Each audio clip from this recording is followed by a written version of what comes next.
Bienvenue dans ce vlog de la semaine 24. Je m'excuse d'avance pour ne pas avoir sorti de vidéo la semaine dernière.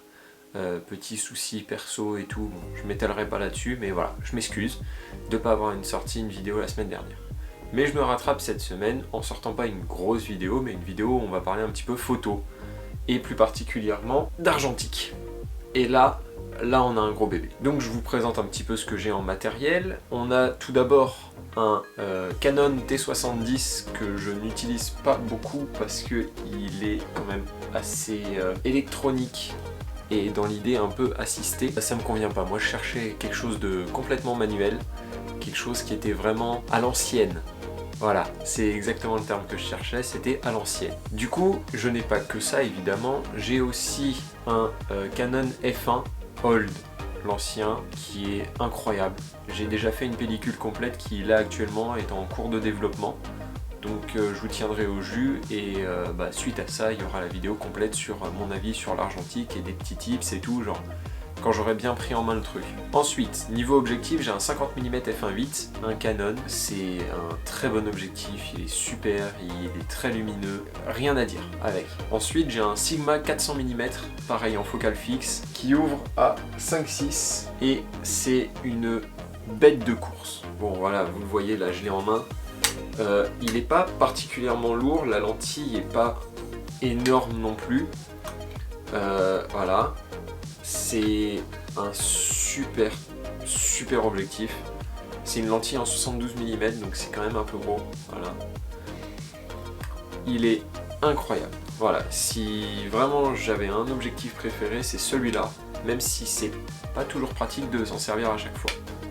Parce que ça reste quand même un peu lourd, c'est long, et ça reste 400 mm, hein, donc la compression est incroyable. L'ouverture, enfin la distance focale est minimum de 4 mètres. Il faut être à 4 mètres de distance de son sujet. Au minimum. C'est énorme 4 mètres. Bon après ça reste un 400 mm, donc je pense que ça peut tirer des sacrés portraits pour compresser le fond.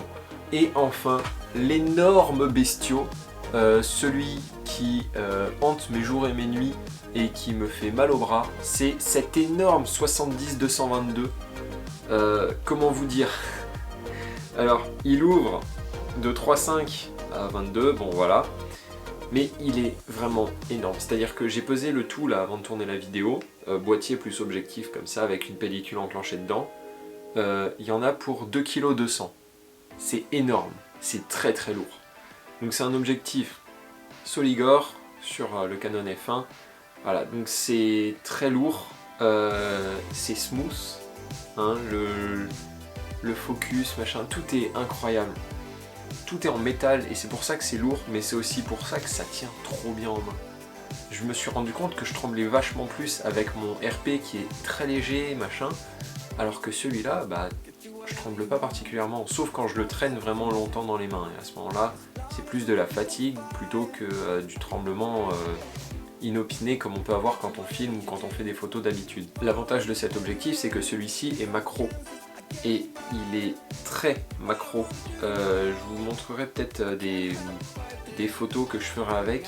Je compte vachement plus m'en servir parce que pour l'instant j'ai fait beaucoup de photos au 50 mm parce qu'il est compact. Hein. On peut pas comparer ces deux choses. Les tailles sont complètement différentes. Donc c'est vachement plus pratique d'avoir le 50 mm dans son sac, monté sur l'appareil, pour sortir l'appareil comme ça d'un coup, shooter, et ça sera beaucoup plus pratique. Là, ça c'est vraiment énorme et ça se balade pas partout. Et c'est un des inconvénients qui fait que je m'en suis pas encore vraiment servi, c'est qu'il est très lourd et très gros. En comparaison, le 400 mm il paraît vraiment fin. Voilà. Le 400 mm paraît très fin. C'est pas la même chose. C'est une autre philosophie de photographie et ça, faut vraiment assumer de le prendre parce que ça pèse quand même lourd. Je pèserai mon sac photo avec tout le matériel argentique dedans. Je pense qu'il y en a pour facile 4 kg, 5 kg. Là où mon sac photo pour du numérique va peut-être faire 1 kg de moins. Et en plus, j'aurai pas besoin de prendre de la place pour stocker les pellicules et tout, puisque une carte SD montée dans le boîtier suffira largement. À la limite, je dérush avec mon téléphone. À la limite.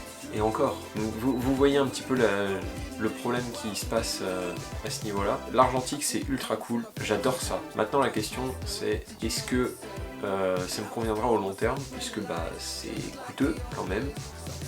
Là j'ai encore acheté une pellicule, donc ma deuxième pellicule photo, je l'ai payé 8,50 €. Là je vais devoir encore payer le développement, donc je vous donnerai un avis sur le développement quand ce sera fait. Donc j'y suis allé hier, donc j'aurai un délai de 10 jours.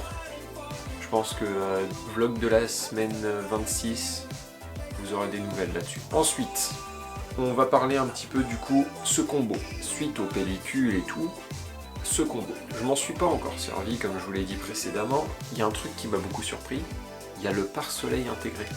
Voilà, je vous mettrai en plan de coupe.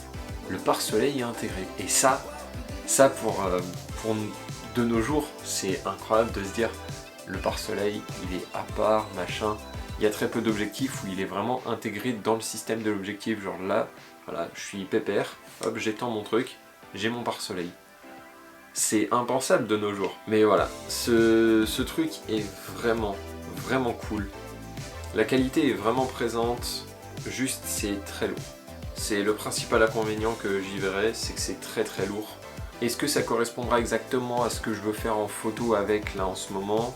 Je ne sais pas, j'en ai aucune certitude, je vous avouerai, on verra. Ensuite, pour continuer à parler un petit peu d'argentique, je vais essayer de vous mettre des photos que j'ai faites avec l'ancienne pellicule, enfin de temps en temps.